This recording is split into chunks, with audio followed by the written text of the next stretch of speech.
So guys, ganala ko manabi na tihik kay ko. Ay dili man ingon super tihik na to the point na lang na dili jud ako kuanan ibanan na akong kwarta, dili man. Kasi man jud sa mama friend niya, tihik ka ni boy, kanang gusto ka sa mong kwarta ya. Nasa ko mga friend ko pa ay sig tinihik dira kay you only live once daw. Ana ba? You only live once. So di ko magtinihik. Pero to be honest no, gastador man ko sa mga things na para nako na importante siya. Nya magtinihik ko sa things na feel na ko useless kayo siya gani.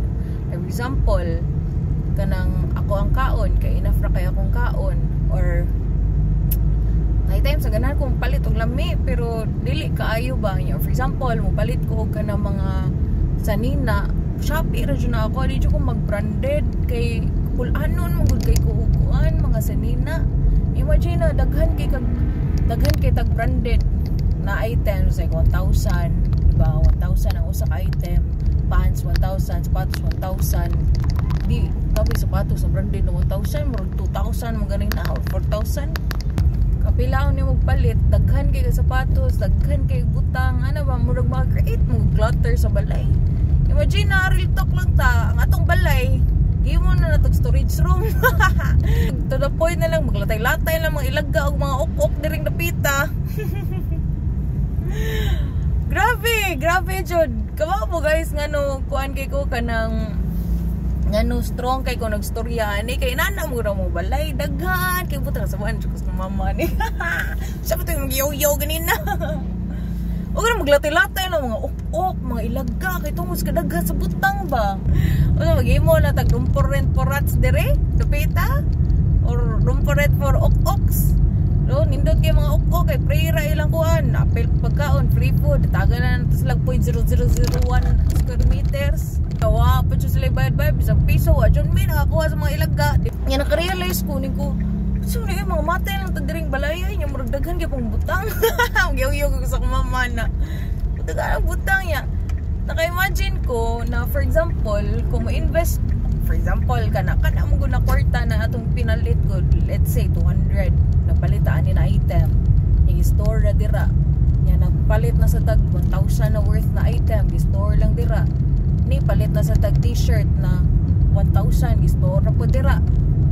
Yeah, mo accumulate siya na in a month kay na kay extra 6,000 or 7,000 na pwede ta nimo magamit para magnegosyo ka or mag-invest. Kung imo ni siyang gi-invest man god sa income generating assets like for example business or for example real estate, mga stocks o bonds, pila naman ang tubo sa imong kwarta ana. As compared to nipalit ka og mga sinina na branded, imong na-accumulate na siya 6,000 to 7,000.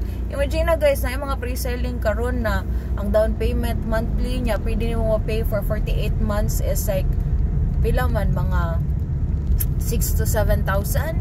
No, if you have kanang a big monthly income sad niya na pwede ka maka-bank loan in the end sa imong equity period, then possible jud kaayo na maka-own ka og real estate asset. Diba? Kay ang kana manggod na asset manggod, pwede manggod na nimo siya parintahan or imong ibaligya through appreciation ba. In that way sad, maka storage room pa sa kagdako, mas daghan pa kag parentalan nimo sa imong mga ilaga. Mas daghan pa kag storage room ana. Kanang kwarta, it's very liquid. Diba? Nakagigunita na cash na fiat money, liquid kay na siya. Sa financial na terms guys, naatay ginatawag na liquidity. Okay, ang kanang cash manggod nato, it's very liquid. Okay, unsay pasabot anang liquid? Liquidity means na unsa kapaspas ang imong asset na ma-turn into cash, unya pwede nimong mahatag, diba? Ang kanang imong liquidity sa imong cash, kanang imong igunita na fiat money ng 20 pesos, mga 1,000, dali ra kay na ihatag, dali ra kay na mahimugas, dali ra kay na mahatag nimo, kay ipalit man na, no? Gamitong pagpalit. Pero if ever imong i-turn imong cash into something solid, no? Kanang mas lisod siya o buy-an nimo, No, like for example, mga stocks, mga bonds, imo baron i-invest og mutual funds, imong i-invest og real estate, mas lisod siya bawion. Mo na ginatawag nato na naatay forced savings ba. Kay kanang mangguna na kwarta sa bangko, dali ra jud kay na makuha manggod. The more easy nimo makuha imo ang cash, that means the more sad nimo na murag ma-let go na siya. The more na siya nimo magasto. Kay kita, human nature as we are, gastador man jud ta, no matter how much mo ingon ta na tihikta. Yes, pero ako manggod na gastador ko in terms of business and real estate. No, in terms of business and investments, gastador jud ko, moingon ko na ako kay ganan ako mo gasto nya. Namo ko yung mga investment, so ma-force ko na magtinihik na lang kay tungod kay ganahan ko na akong kwarta gamiton ako para investment o para business. Kay ganahan ko mas mudaghan akong income flow ba, kay para maghayang-hayang na lang ko puhon sa unsa akong kwarta dira maka-income generating ulit. For example, palit ka kondo or palit ka o balay, house and lot, nga imo na iparent. No, that becomes an income generating asset already. And then if imo nang iparent, let's say maka-earn ka og sa kondo, let's say 25 to 30,000 per month or 20 to 25,000 per month sa imuhang sa kana na asset, or probably kung house and lot maka-earn ka 45 to 50,000 a month, diba dako na jud kaayo na siya og difference as to wala jud kay madawat na income every month. Kay kuan man good, there are two types of income na ato ang pwede makuha, is either through passive income through the work that you do or the work that we do na kanang kailangan jud ta na naa present ba, and there's also what we call na passive income.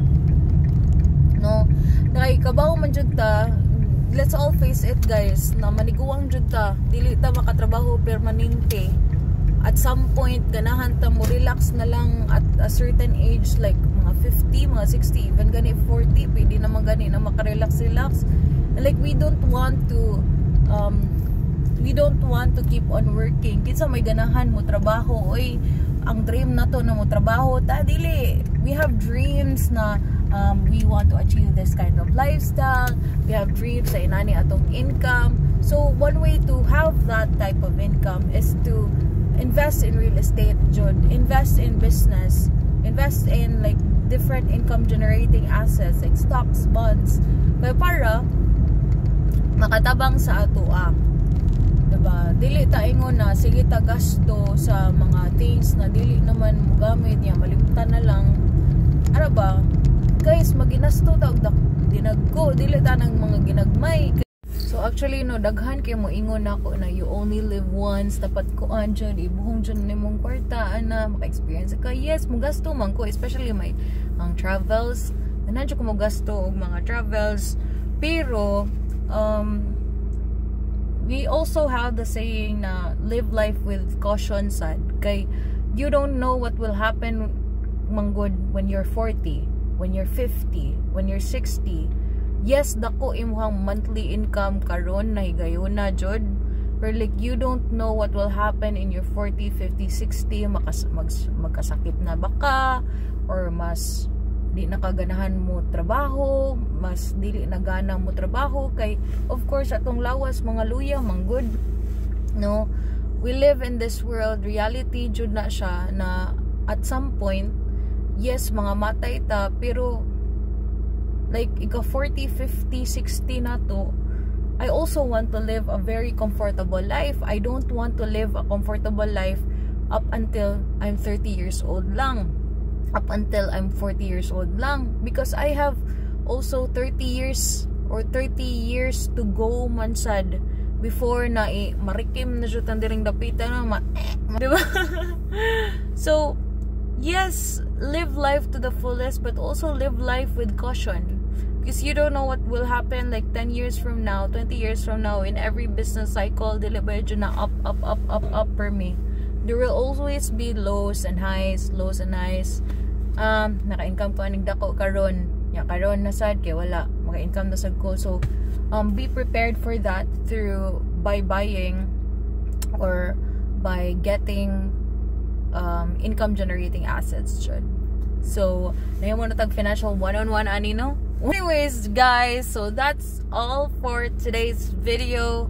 I hope you've learned something. More na siya. Thanks. Bye. Okay, mo apel pa kog event no. Tapos Mandani Bay karon. By the way, sa katong mga ganahan mo invest og Mandani Bay, please do contact me. I'm here. Hapit na taon sila mahuman sa phase 2, and then I think this year or next year they're gonna launch the phase 3. So mas dako na jud ang appreciation sa property ani, the price of the property or the price of or the value of the property. So guys, mo join sa event. Buyers!